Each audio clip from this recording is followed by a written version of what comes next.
Let's close our eyes.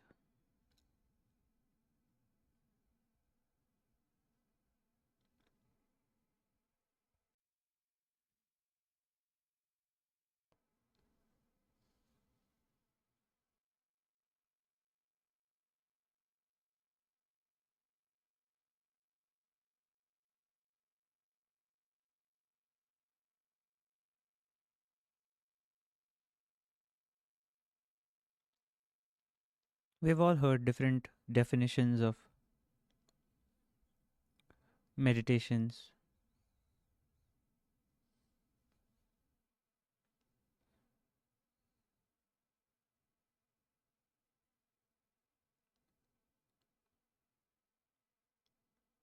or maybe we have some preconceived ideas of what meditation is, what looks like, and what should happen in a meditation, what should happen after a meditation, what you should feel like.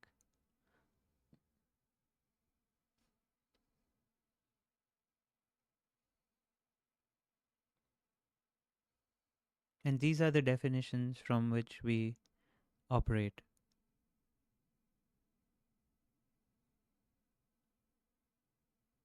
most of the times.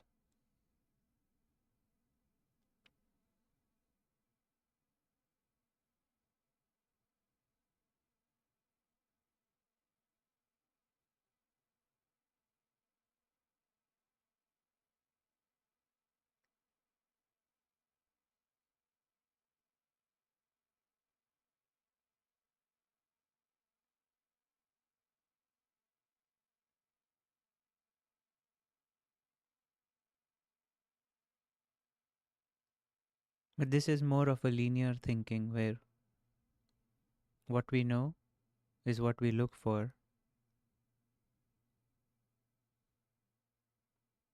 and because that is what we are looking for, we get more or less proportionate outcome.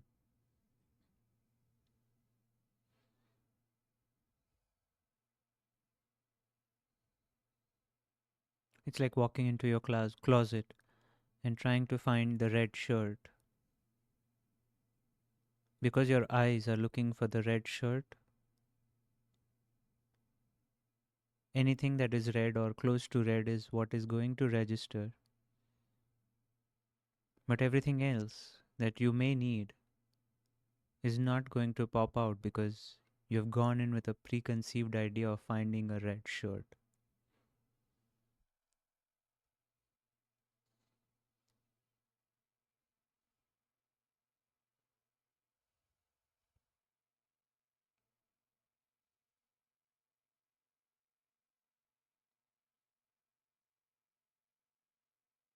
Same is true about coming into a session like this.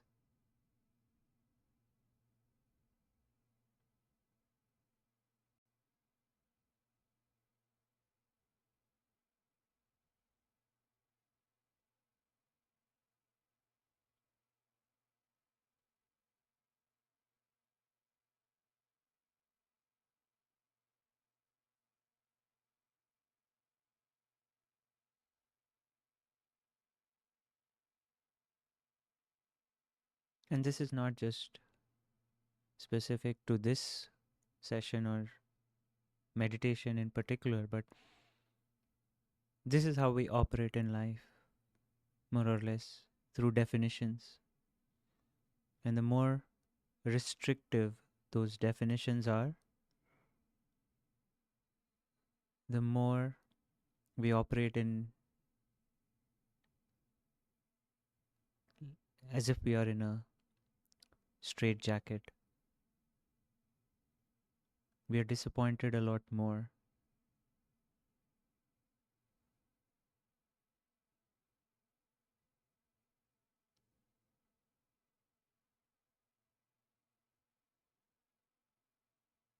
We like, we don't like. There's no gray area.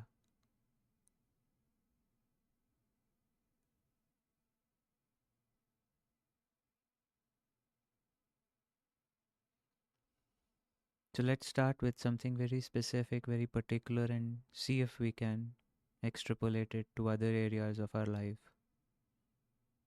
in terms of definitions.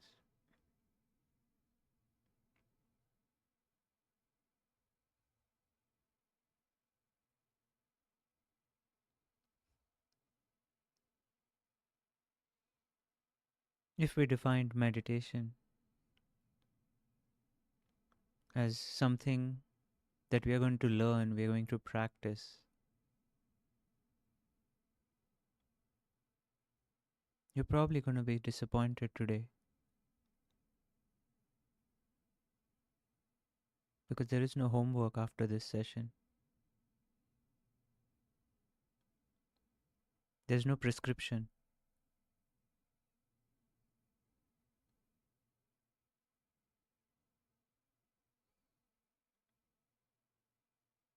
As a matter of fact, I'm here to challenge your linear thinking.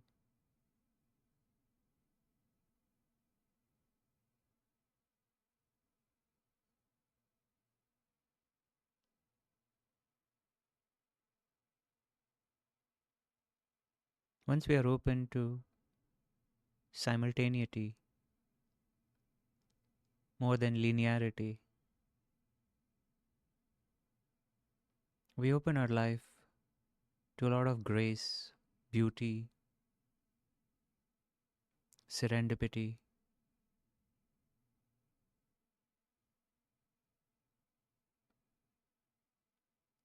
tolerance, understanding.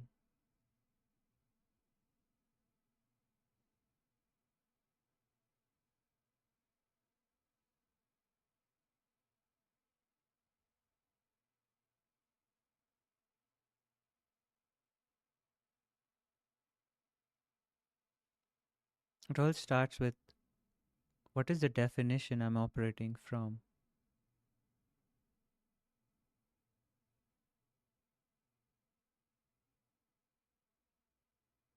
The way I would define meditation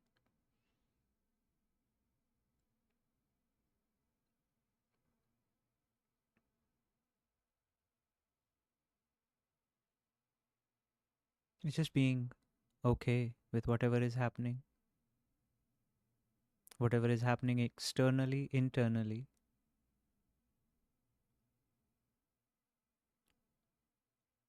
without interfering.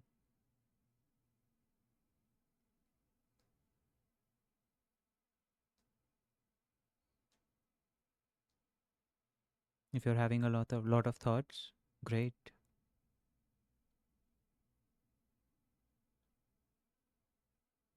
If you're bombarded with feelings, that's great too.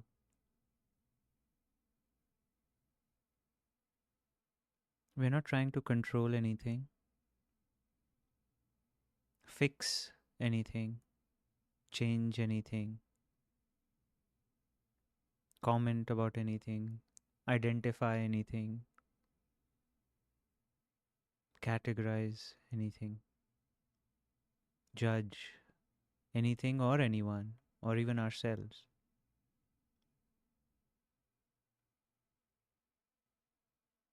And we all know where any of those activities take us. They never take us to peace.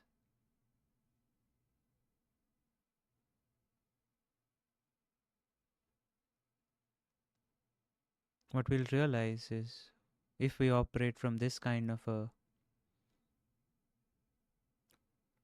broad definition, we are more likely to run into wisdom and insight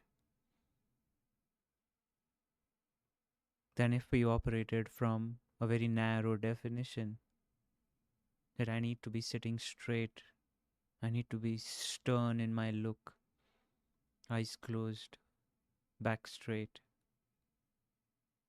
in a full blown lotus posture, legs crossed on the floor.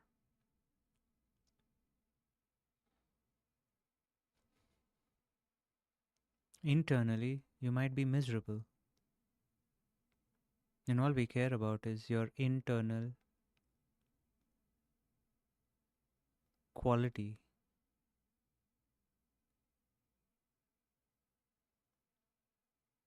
So, one of the insights could be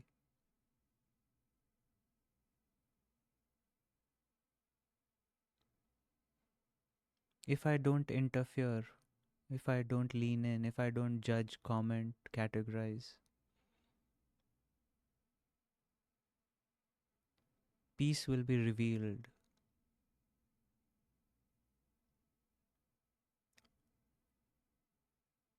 It's like a muddy pond, completely ruffled up by stirring the water that you can't see the bottom of the pond. If you keep stirring it, you're not gonna find calm. But if you let everything settle down, and as long as it takes to settle down, calm will reveal itself. The dust, the dirt will settle down and the water will get clear. Same is true with our peace. I can't give you peace. Nobody can give peace. You can't manufacture it either. It's abundantly available.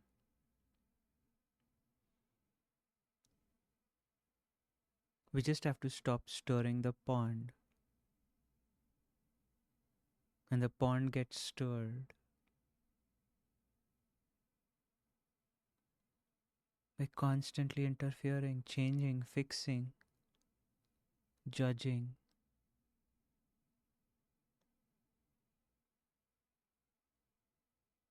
This is how it should be, this is how it shouldn't be. Oh, I don't like this. This is not what I expected. All these neuroses of mine. That is what interferes from the peace to be revealed.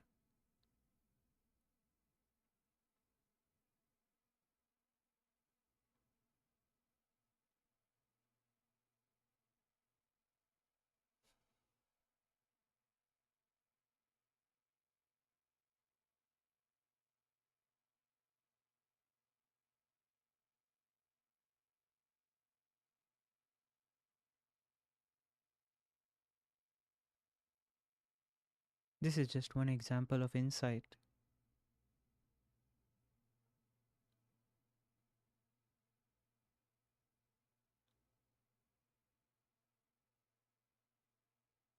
If you're busy controlling, fixing something, you're going to miss the forest for the trees. You might have the perfect alignment of your body and mind to the definition that you came up with or you subscribed to,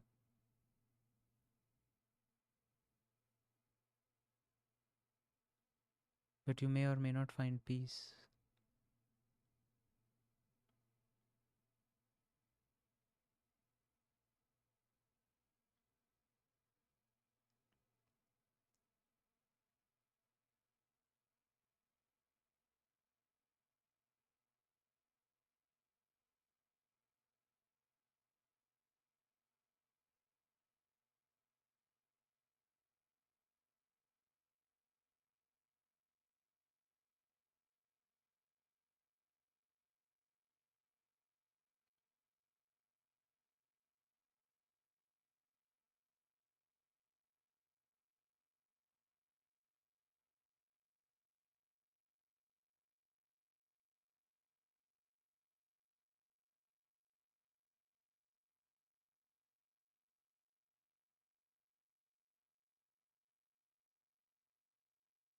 If you think about it, the way life operates,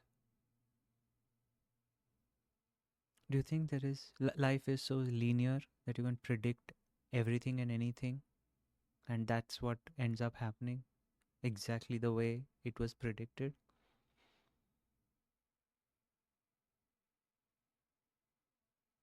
Or is it more of a sure we can predict, but nature's gonna do what it's gonna do?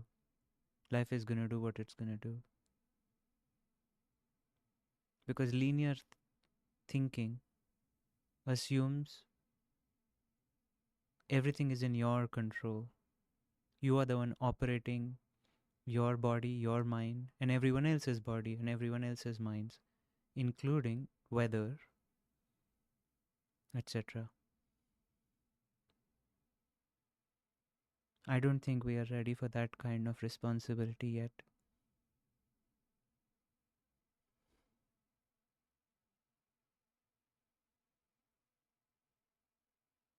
So, an easier approach would be to see the simultaneity of how things operate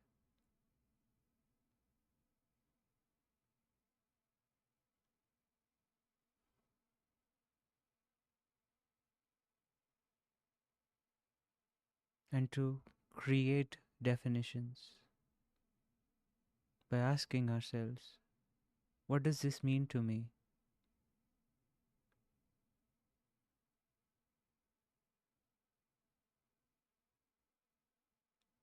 And see if that definition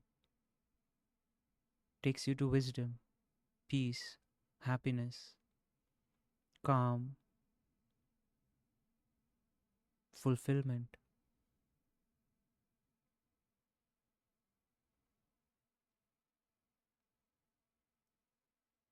If you ask yourself, what is success to me? Success at work, success in your relationship. What does it mean? Is this my definition or is this someone else's definition that I've subscribed to?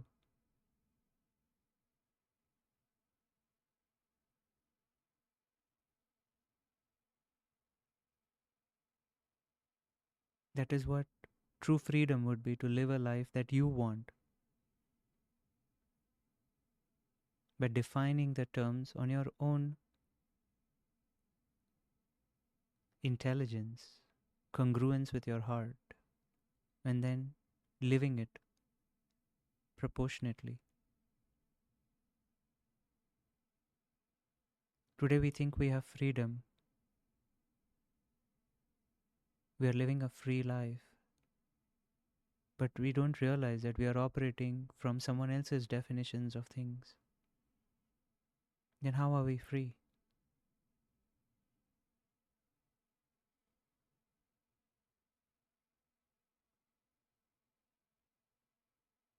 We're sure to be disappointed every so often, or angered.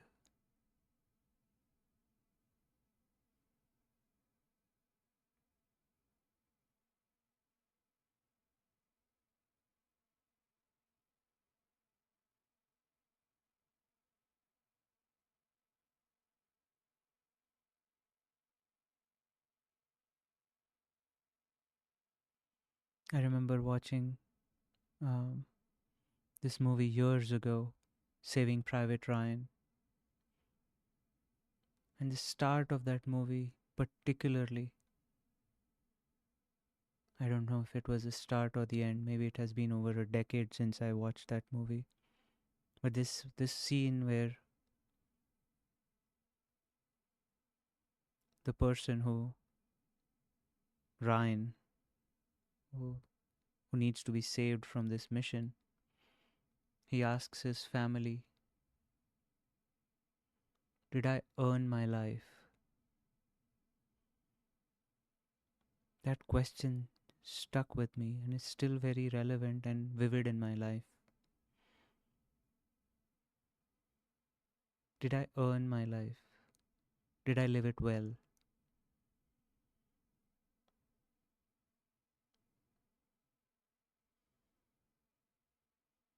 And the people, the family around him was only confirming what his heart already knew. Otherwise, no one would ask such a controversial question if you didn't want to hear what someone else had to say.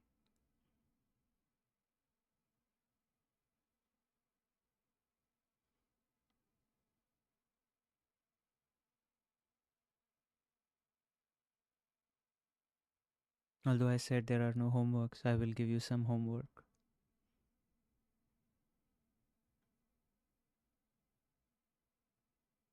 What are some of the definitions that you can think of that are operating in your life.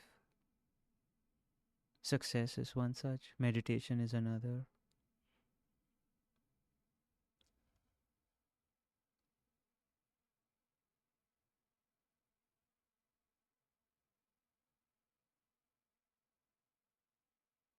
I would say in areas of your life where there is the most discomfort or suffering, that's the best place to ask this question.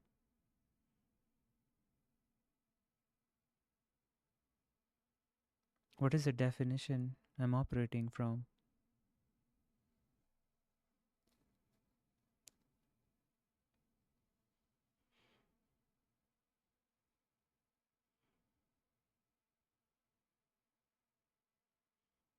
I remember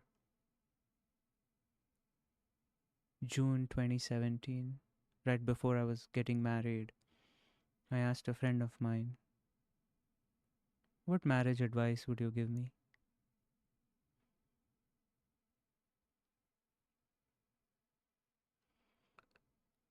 And he said,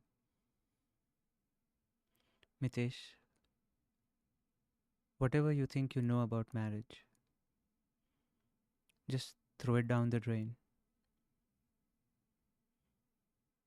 Every marriage is unique. You can make whatever you want to make out of it.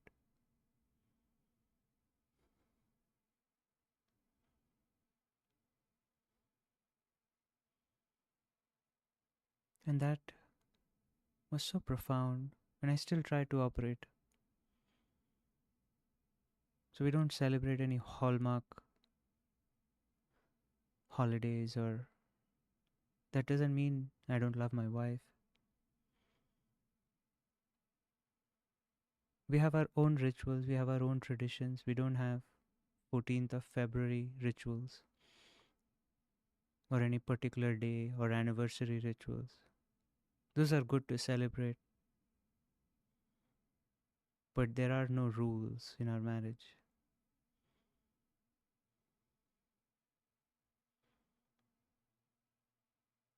I cannot imagine what our marriage would be if we were operating from rules. What is expected,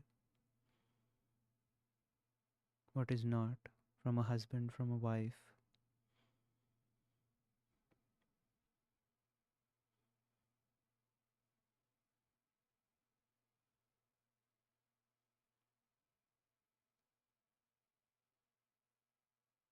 I've been fortunate enough to have friends and mentors who have asked important questions at very pivotal stages of my life.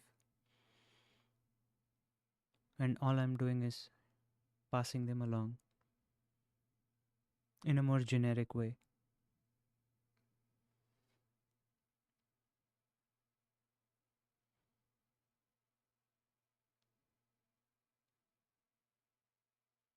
Another example would be, what is work for you?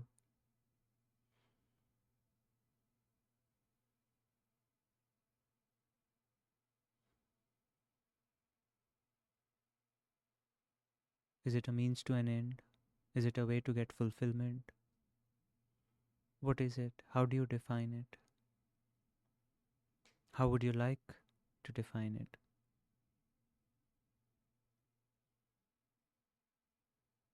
And the beauty of this homework is, if you do come across a definition that you don't like, but you would like to define it in a different way, you get to try it and see. The metrics of this experiment are very, very clear. If you're happier, if you're more fulfilled, if you're more enthusiastic, energetic, calmer, more peaceful, then the experiment is working. If not, time to find another definition, a better one, a more refined one. And because we are such smart people, we are such intellectuals, it'll be a little difficult in the beginning with one or two things, but once you get how you find a definition that resonates in your heart, it'll be a cakewalk across other areas of your life.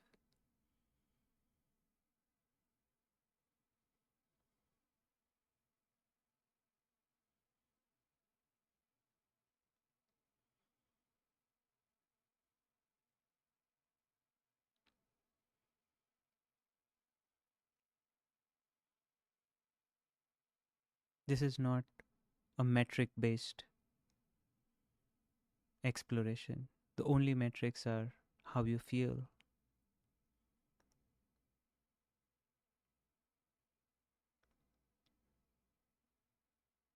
There's more the metrics of the heart than of the head.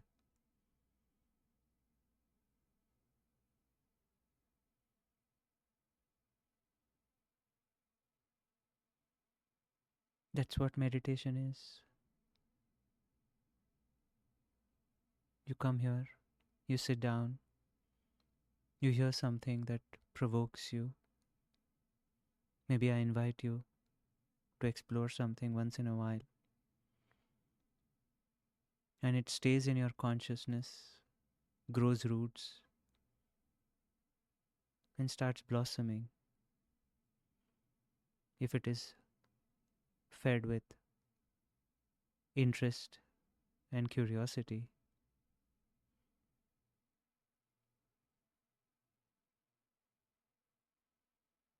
We come for meditation to live a better life, not to become better at meditation. There are no prizes for becoming the best meditator in the world.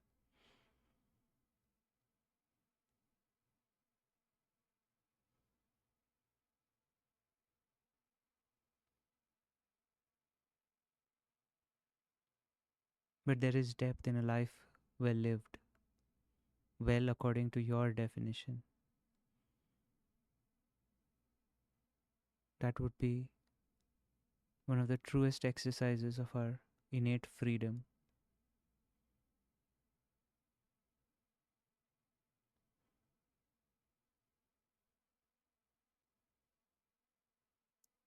To define our own terms and to live by it.